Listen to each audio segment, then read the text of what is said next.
오늘 설교의 제목을 한번 따라 하실까요? 아름다운 땅을 차지하려면. 어느 심리학자가 이런 말을 했습니다. 인생에서 가장 어려운 것은 얻는 일이 아니라 얻은 것을 잃지 않고 유지하는 일이다. 여러분, 건강도 그렇습니다. 회복은 힘들지만 회복하고 난 뒤에 건강을 유지하는 것은 더 많은 절제와 관리가 필요합니다. 가정도 그렇습니다. 결혼은 이벤트로 하루면 충분하지만 평생 사랑과 믿음과 정조를 지켜내는 일은 배우자에 대한 신뢰와 존중이 필요합니다. 신앙도 그렇습니다.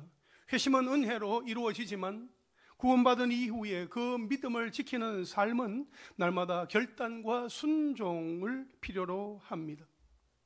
오늘 우리가 읽은 이 본문은 지켜내는 것이 참으로 중요하다는 것을 우리에게 말해주고 있습니다. 이스라엘 백성들은 이미 약속의 땅에 들어갔습니다. 여호수아는 이스라엘 장로들과 지도자들을 불러서 이렇게 말합니다. 하나님께서 너희에게 아름다운 땅을 주셨다. 이 땅을 계속해서 차지하려면 너희가 해야 할 일이 있다라고 말입니다. 우리도 하나님이 주신 아름다운 땅을 갖고 있습니다. 가정, 직장, 건강, 믿음, 사명, 그리고 교회. 이 모든 것이 아름다운 땅이 될 수 있는 것은 하나님이 함께 하시기 때문입니다. 그렇다면 이 아름다운 땅을 계속해서 차지하고 누리기 위해서는 어떻게 해야 할까요? 오늘 말씀을 통해서 함께 살펴보겠습니다. 첫째로 한번 따라 하실까요? 하나님이 하신 일을 기억하라. 그렇습니다. 아름다운 땅을 차지하려면 하나님이 하신 일을 기억해야 합니다.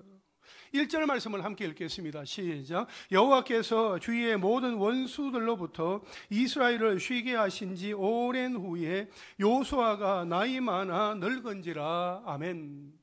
이스라엘 백성이 가나안 정복 전쟁을 다 마친 이후에 그 땅을 기업으로 받으면서 이제 세월이 흘러가게 되었습니다. 여호수아는 나이가 많아서 전쟁이나 일상생활을 더 이상 할 수 없는 몸 상태가 되었습니다. 그래서 그는 이스라엘의 지도자들 다 불러 모아서 그들에게 이제 마지막 말을 전하게 됩니다. 여러분, 사람의 마지막 말, 그 유언 속에는 가장 본질적이고 꼭 하고 싶은 그 말들이 담겨지게 됩니다. 여호수아는 이스라엘 백성들에게 주의해야 할 것이 아니라 반드시 지켜야 할 것을 말합니다.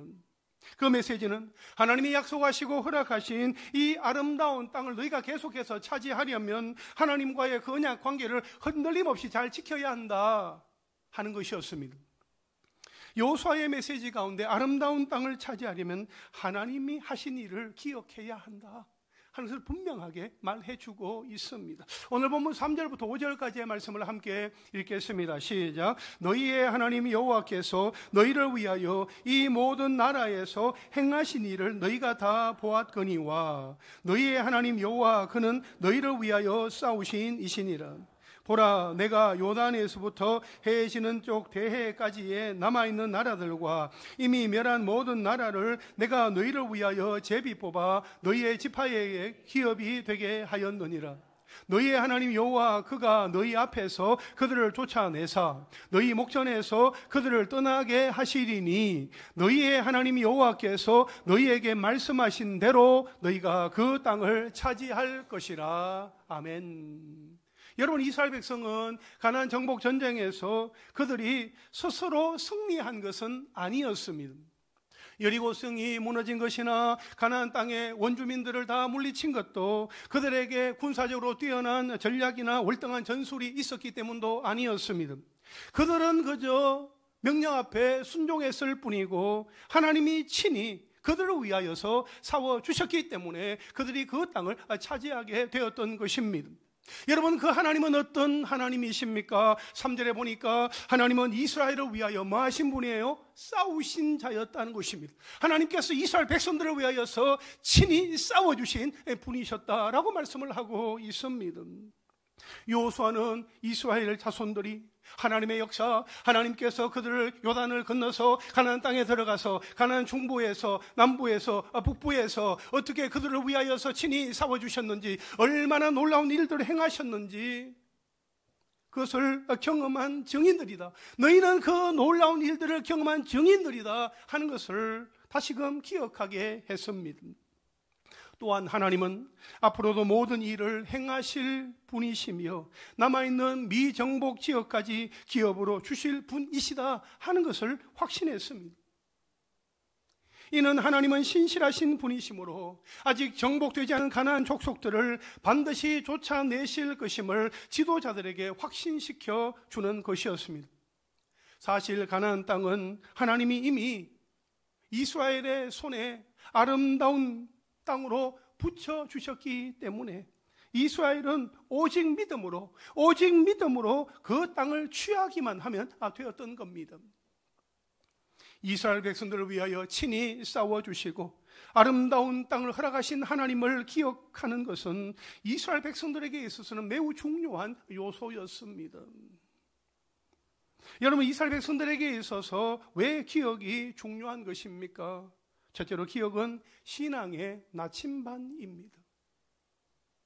하나님이 하신 일을 기억하면 삶의 방향과 삶의 목적이 흔들리지 않습니다. 하나님이 하셨다 하는 그 사실을 잊어버리게 되는 순간 삶의 방향도 삶의 목적도 흔들리게 되고 의미 없이 유리방황하게 된다 하는 것이지요. 지금까지 지내온 그 모든 삶을 돌아볼 때에 하나님께서 하신 것이다. 하나님께서 내 삶 가운데 친히 개입하셔서 하나님께서 날마다 때마다 인도하여 주시고 그 속에서 하나님이 하나님 되심을 보여주시면서 하나님이 그 놀라운 일들을 행하신 것이다 하는 것을 깨닫게 될 때에 분명하게 하나님께서 원하시는 그 방향을 향하여 분명한 어떤 믿음의 목적을 가지고 걸어가게 되는 것이지요. 둘째로 기억은 교만을 막습니다. 내가 잘해서, 내가 수고하고 애써서, 내가 나름대로 열심히 했기 때문에 여기까지 왔다라고 자만하는 그 순간 신앙은 서서히 무너지게 됩니다. 교만은 말이죠, 하나님을 의지하지 못하도록 가로막습니다. 하나님이 없어도 괜찮은 것 같은데, 하나님이 안 계셔도, 하나님이 도와주시지 않으셔도 내가 넉넉히 충분히 할 수 있을 것 같은데, 그런 자만함이나 오만함이나 교만함이 있을 때에 그 신앙은 점점 길을 잃어버리게 되는 것이지요. 셋째로 기억은 감사와 순종의 원천입니다. 감사는 말이죠, 억지로 만들어지는 감정이 아닙니다. 하나님의 은혜를 기억할 때에 자연스럽게 흘러나오는 마음입니다. 여러분, 우리가 때때로 삶의 여러 가지 문제로 인하여 심란하고 흔들릴 때에 예전에 과거에 하나님께서 베풀어 주셨다, 하나님께서 놀라운 은혜를 더하여 주셨다 하는 것을 기억하면 다시 중심을 잡게 됩니다. 그래서 하나님을 늘 기억하라고, 하나님을 의지하라고 말씀하시는 거죠. 여러분, 우리가 늘 기억해야 할 것들이 있습니다. 우리가 살아가면서 일상 속에서 늘 기억해야 할 은혜들이 있어요.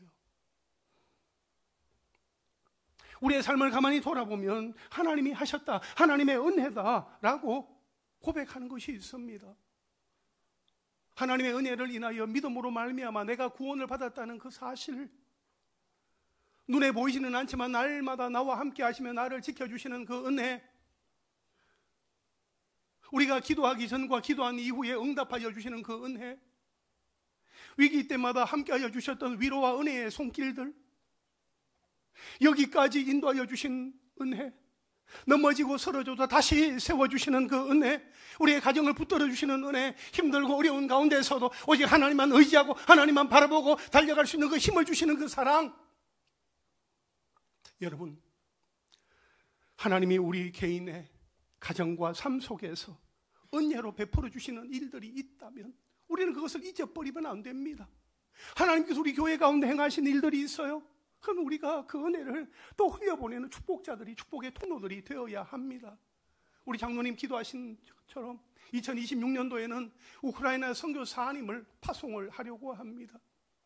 지난번에 우리가 우크라이나 선교사님 파송을 위해서 또 우리가 작정을 했는데요, 하나님이 나에게, 하나님이 우리 가정에, 하나님이 우리 교회에 주신 은혜가 있으니까 우리가 순종하며 나아가는 것입니다. 교회 설립 50주년을 가만히 돌아보니까 우리가 감사와 기쁨으로 달려오게 되었고, 이후에 우리가 기대와 소망을 가지고 나아가야 되는데, 하나님 우리에게 베풀어 주신 그 은혜 가운데 우리 교회가 하나님의 나라를 위하여, 하나님의 영광을 위하여 우리 교회가 해야 할 일이 무엇입니까? 우리가 하나님 앞에 질문하였을 때에 우리에게 주시는 감동이 그 우크라이나 선교사 파송 아닙니까? 우리가 함께 기도하며 순종하며 나아갈 때 하나님께서 주신 그 은혜가 우리의 삶 가운데, 우리의 교회 가운데 있었다는 것을 우리가 깨닫고 온전히 순종할 때에 우리 하나님께서 하시는 그 놀라운 일들을 보게 될 줄로 믿습니다. 여러분, 하나님의 은혜를, 하나님의 행하신 일들을 기억하는 것은 정말 중요합니다. 기억하지 않는 사람은 감사를 잃어버립니다. 그 감사가 없는 사람은 신앙의 능력을 잃게 됩니다.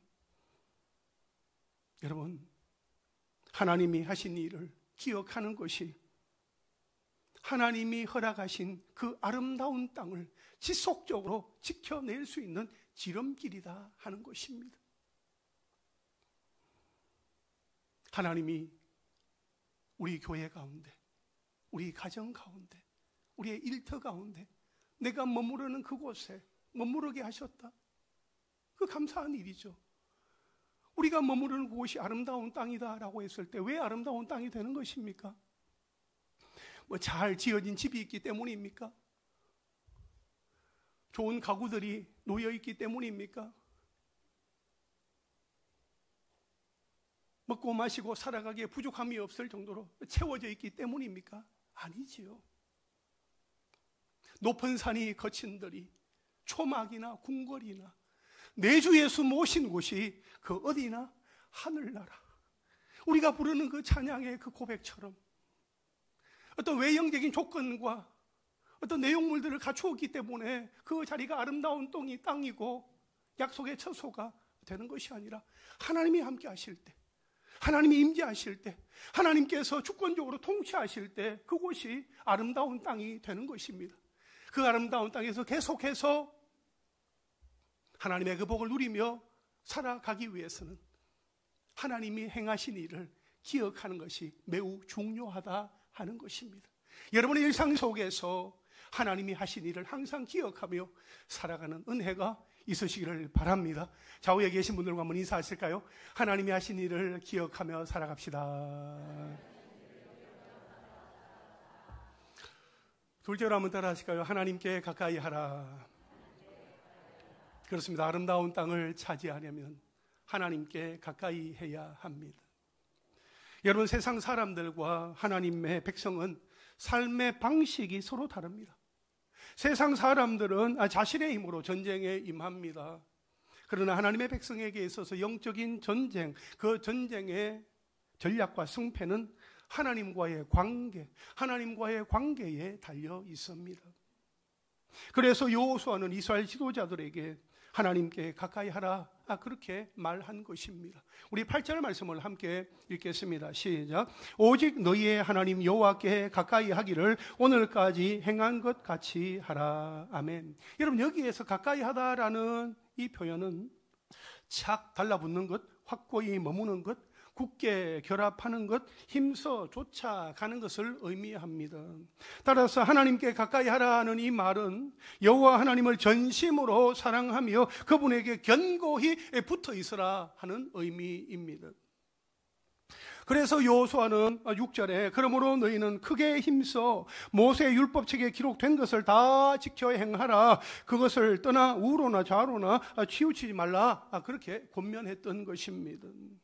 여기에서 다 지켜 행하라는 것은 율법을 떠나 살지 않는다는 뜻입니다.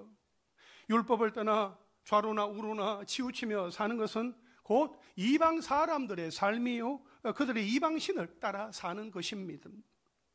이스라엘 백성은 오늘까지 여호와 하나님이 함께 하심으로 말미암아 많은 전쟁에서 승리를 했고 강대한 나라들이 쫓겨가는 것도 목격했습니다. 따라서 그들이 유의할 것은 대적이 아니요 여호와 하나님을 전심으로 사랑하는 것입니다. 11절에 보면 그러므로 스스로 조심하여 너희의 하나님 여호와를 어떻게 하라고요? 사랑하라. 너희의 하나님 여호와를 사랑하라, 그렇게 말씀하고 있습니다. 여호수아는 신앙의 본질이 무엇인지 아주 정확하게 알고 있었고 그것을 분명하게 말해 주었습니다. 여러분, 신앙의 본질은 관계입니다. 사랑의 관계입니다. 우리가 하나님의 말씀을 지키는 이유, 은혜를 기억하는 것도 다 사랑의 관계 때문입니다. 우리는 종교적인 의무를 수행하는 사람들이 아니라 하나님과 사랑의 관계를 맺은 사람들입니다. 우리가 사람을 사랑하면 마음이 기쁘고 그 사람의 말을 듣는 것도 부담이 되지 않습니다. 하나님과의 관계에서도 마찬가지입니다. 동일합니다. 하나님을 사랑할 때 내 마음이 기쁘고 순종은 부담이 아니라 기쁨이 됩니다. 하나님을 사랑할 때에 죄의 유혹은 약해지고 하나님의 말씀은 달콤해집니다. 더 사모하게 되지요. 하나님이 좋으니까 하나님의 말씀을 들을래요. 하나님의 말씀이 내 속에 담겨지게 할래요. 내 속에 하나님의 말씀으로 가득가득 채워지기를 원해요 하는 그런 마음으로 계속해서 말씀을 읽고 듣고 암송하고 묵상하고 공부하는 거죠. 그런 의미에서 하나님을 사랑한다는 것은 하나님께 가까이 하며 그분의 말씀을 지키는 것입니다. 그러면 나는 지금 하나님께 가까이 하며 그분의 말씀을 잘 지키고 있는가 하는 것입니다. 여기에서 나는 하나님과 친밀하게 교제하고 있는가를 스스로에게 한번 질문해 보시기를 바랍니다. 5개의 질문이 있습니다. 첫째, 하나님과 시간을 보내고 있는가? 여러분 24시간 가운데 일상 속에서 누구와 함께 시간을 보내고 있습니까? 규칙적이든 시간이 짧든 내 생각을 내려놓고 나를 바라보시는 하나님께 집중하는 시간이 있는가 하는 것입니다. 둘째, 하나님의 말씀을 통해 나를 비추고 있는가? 단순히 성경을 읽는 것이 아니라 말씀을 통해 마음이 움직이고 삶이 변화되는가 하는 것입니다. 셋째, 기도가 하나님과의 대화가 되고 있는가? 내가 필요한 것만 아뢰는 부탁의 기도가 아니라 하나님께 마음을 나누고 그분의 마음을 들으려는 태도가 나에게 있는가 하는 것입니다. 넷째, 하나님의 뜻을 따라 살고자 하는 결단이 있는가? 부담이 되고 어려워도 하나님의 말씀을 지키려고 하는 그 의지와 순종에 대한 열망이 있는가 하는 거죠. 다섯째, 일상에서 하나님을 의식하며 살아가는가? 교회 안에서뿐만 아니라 평소에도 순간마다 하나님을 떠올리며 인도하심을 구하는가 하는 것입니다. 교회 안에서는 믿는 사람 같습니다. 그럴듯합니다. 하나님을 찾는 사람 같습니다. 아무도 없을 때에, 아무도 보는 사람이 없을 때에 나는 하나님을 찾고 하나님과 교제하며 하나님을 의식하며 일상을 살아가고 있는가 하는 질문을 우리에게 할 수 있죠. 여러분, 우리가 어떻게 하면 하나님과 더 친밀하게 교제할 수 있을까요? 한 5가지를 더 말씀을 또 드리면, 첫째, 말씀 묵상으로 하나님을 알기입니다. 말씀을 통해서 하나님이 어떤 분이신지, 나에게 무엇을 말씀하시는지를 듣는 것이 친밀함의 핵심입니다. 말씀을 대할 때에 내 마음에 와닿는 구절이 있어요. 성경 말씀이 있어요. 그러면 그 말씀을 가지고 하루를 살아보십시오. 한 주간을 살아가 보십시오. 그 말씀이 여러분들에게 어떻게 또 선한 영향력을 끼치고 있는지, 역사하고 있는지 보게 되는 거지요. 둘째로 기도로 하나님께 마음을 드러내기입니다. 형식적인 말보다 솔직한 마음을 표현하는 겁니다. 하나님, 오늘 저는 이렇게 느낍니다. 제 마음은 이렇습니다. 이렇게 하고 싶습니다. 그런데 하나님 조금 두렵습니다. 염려가 됩니다. 그렇게 하나님 앞에서는 솔직함이 하나님과의 어떤 친밀함을 만들어낸다 하는 거죠. 셋째로 감사로 하나님을 기억하기입니다. 하루에 한두 가지라도 감사의 제목을 생각하면 하나님께서 일상에 가까이 계신다 하는 것을 느끼게 되는 거죠. 하나님 감사합니다. 하나님 감사합니다. 그 감사의 고백, 또 감사의 제목들이 우리의 마음속에 계속해서 남아있어서 늘 하나님 앞에 감사하는 삶이 될 수 있었으면 좋겠습니다. 넷째로 순종으로 하나님께 응답하기입니다. 하나님과의 친밀함은 순종을 통해서 더 깊어지게 됩니다. 작은 순종 하나가 하나님과의 관계를 더욱더 생생하게 만들어 간다 하는 거죠. 그리고 다섯째, 내 마음의 문을 자주 열어드리기입니다. 걱정과 기쁨, 계획과 실패, 모든 것을 하나님께 이야기하는 삶의 태도는 멀리 있는 것이 아닙니다. 쉬지 말고 기도하라는 그 말씀을 실제로 살아내면 되는 것입니다. 집에서 아침에 일어나서 청소하면서, 음식을 준비하면서, 설거지를 하면서, 아이들의 옷을 입히면서, 또 함께 길을 걸어가면서, 차량을 운전하면서, 버스 안에서, 전철 안에서 우리의 일상 속에서 소소한 그러한 일상들을 우리가 살아가는 가운데 하나님과 대화하는 거죠. 여러분, 우리 믿는 자들이 하나님께 가까이 해야 하는 이유는 하나님께서 우리의 생명과 복과 능력의 근원이 되시기 때문입니다. 그래서 우리가 하나님에게서 멀어지면 멀어질수록 생명도 복도 능력도 그만큼 멀어지게 되는 것입니다. 특히 우리가 이 세상에서 날마다 영적인 전쟁을 치르고 있다는 점에서 우리는 더욱더 하나님께 가까이 해야 합니다. 시편 73편 28절에 보니까 하나님께 가까이함이 내게 복이라 했습니다. 하나님께 가까이함이 내게 복이라 했어요. 내가 주 여호와를 나의 피난처로 삼아 주의 모든 행적을 전파하리이다 고백하고 있습니다. 우리가 하나님께 가까이하여 하나님의 능력을 힘입으면 사탄의 공격에 우리가 넉넉히 맞서 이길 수 있다 하는 것입니다. 사실 여호수아가 이스라엘 백성들에게 하나님께 가까이 하라고 권면한 이유도 바로 하나님이 답이셨기 때문입니다. 내게는 답이 없어요. 하나님께 맡기고 하나님을 의지할 때 하나님께서 친히 역사하시니까, 하나님이 답이 되시니까 하나님께 가까이 하라, 그렇게 권면하고 있는 겁니다.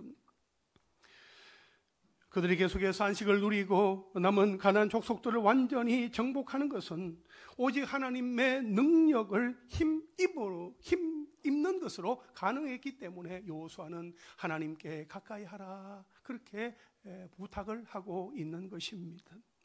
그러므로 우리도 하나님께 가까이 하여 하나님의 능력을 힘입음으로써 영적 전쟁의 한복판에서 사탄의 공격을 넉넉히 막아내고 이길 수 있는 하나님의 사람들 될 수 있기를 주님의 이름으로 축원합니다. 마지막 셋째로 한번 따라 하실까요? 하나님에게서 돌아서지 말라. 내 아름다운 땅을 차지하려면 하나님에게서 돌아서면 안 된다 하는 것입니다.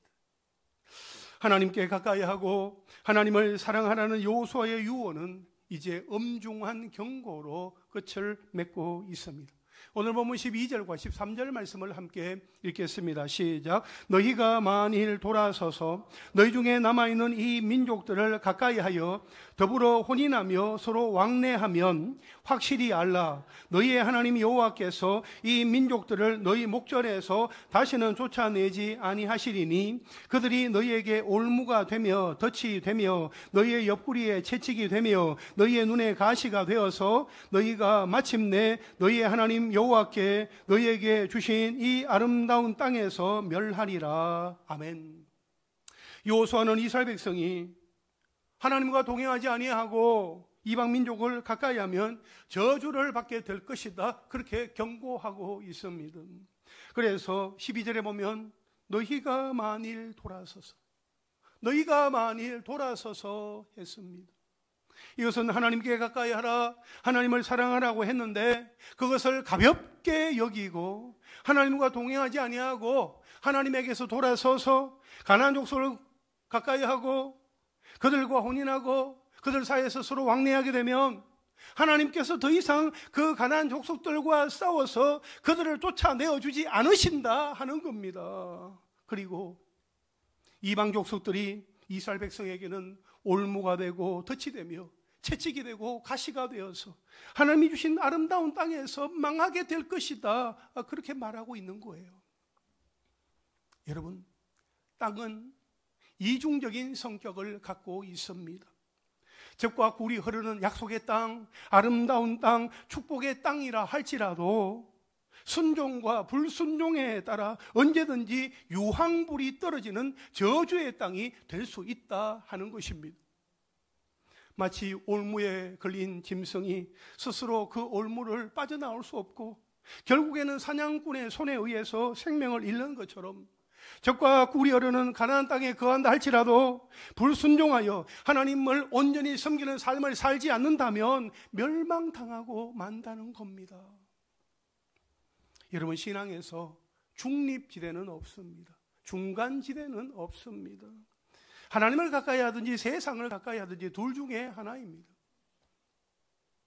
하나님께는 사랑과 긍휼만이 있는 게 아닙니다. 언약이 축복과 저주를 함께 선포하고 있는 것처럼 하나님께는 진노가 있습니다. 이것은 이스라엘 백성이 반드시 알아야 할 사실이었습니다. 하나님을 사랑하는 자에게는 축복이 있고 그렇지 않은 자에게는 피할 수 없는 저주가 있습니다. 우리는 하나님과의 언약 관계를 소중히 여기며 살아가야 합니다. 만약 그 언약 관계를 멸시하게 되면 나의 세상 가치관이 멸망하게 됩니다. 따라서 우리는 온 세상이 가는 길이 아닌 하나님이 명하신 그 길을 따라가야 합니다.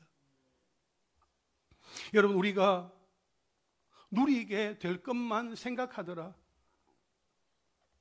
하나님과 멀어지는 삶을 살아가는 일은 없어야 합니다. 오늘 보면 마지막 16절 우리 함께 읽겠습니다. 시작. 만일 너희가 너희의 하나님 여호와께서 너희에게 명령하신 언약을 범하고 가서 다른 신들을 섬겨 그들에게 절하면 여호와의 진노가 너희에게 미치리니 너희에게 주신 아름다운 땅에서 너희가 속히 멸망하리라 하니라. 아멘. 여러분, 여기에 보면 언약을 범하고 가서 다른 신을 섬겨 절하면 속히 멸망하리라 했습니다. 여러분, 이런 표현들을 거듭 말하는 이유는 무엇일까요? 하나님의 언약 속에는 항상 축복과 저주가 동시에 담겨 있습니다. 즉, 언약을 잘 지켜 행하면 약속한 모든 것을 다 이루어 주시고 축복을 주시지만 하나님의 명령, 하나님의 약속을 어기게 되면 명령이 따르는 법이다 하는 것입니다. 하나님의 말씀이 우리에게 들려질 때에 그 말씀 앞에 순종하면 복이요 불순종하면 저주다 하는 것을 우리가 항상 기억하며 살아가야 합니다. 하나님은 우리에게 축복만 주시지 않습니다. 무섭게 하시면서 진노하시면서 저주만 주시는 게 아니에요. 우리에게 말씀을 주실 때에 마음에 하나님께서 감동을 주시고 순종하는 마음을 주셔서 순종하게 될 때에 그 말씀은 우리에게 복이 되는 거지요. 하나님이 뭐 그러셔? 또 그렇게 말씀하시나? 너무 부담스럽게 하시나? 그런 마음 가지고 불순종하면 그게 그 사람에게는 복이 되지 않겠지요. 하나님 조금 부담이 됩니다. 조금 마음이 어렵습니다. 그러나 하나님께서 저를 사랑하셔서 주시는 말씀에게 제가 기꺼이 순종하겠습니다. 하나님 나에게 순종할 수 있는 힘을 주십시오. 그렇게 순종하며 나아가고자 할 때에 하나님의 말씀이 그 사람에게 복이 되는 것이지요. 특히 여호수아가 오늘 본문에서 언약의 저주 부분을 또 이게 다룬 것은 인간은 연약하여 항상 죄의 본성으로 돌아가서 언약을 파기하고 또 범죄할 가능성이 크기 때문입니다. 그래서 이 부분에 대하여서 더 경고하고 있는 것입니다. 하나님은 이스라엘 백성들이 하나님의 복을 받아 누리며 살아가기를 원하십니다. 여호수아를 통하여서 선포되는 그 말씀대로 그들이 지켜 순종하며 나아갈 때에 하나님께서 예비하신 그 복을 풍성하게 누리며 살아가기를 원하신다는 거죠. 그래서 하나님은 말씀을 주시는 겁니다. 너희가 이렇게 순종할 때 복을 받아 누리게 될 거야. 만약 불순종하면 너희가 어려움 가운데 거하게 되고 저주를 받게 되고 멸망하게 될 거야. 너희가 그렇게 되지 않기를 원해 라는 하나님의 그 마음이 여기에 오롯이 담겨져 있는 거죠. 여러분, 오늘 이 본문의 말씀은 말이죠, 가나안 땅에 거주하게 된 이스라엘 백성들을 향해서만 주시는 말씀이 아니라 이미 임하여서는 아직 완성되지 않은 하나님의 나라 백성으로 살아가는 우리를 향해서도 주시는 말씀입니다. 하나님이 우리에게 말씀을 주시는 것은 우리에게 복을 주시기 위함입니다. 그러므로 하나님에게서 돌아서지 말고 하나님의 말씀대로 살아감으로써 하나님의 나라를 마음껏 누리며 살아갈 수 있게 되기를 주님의 이름으로 축원합니다.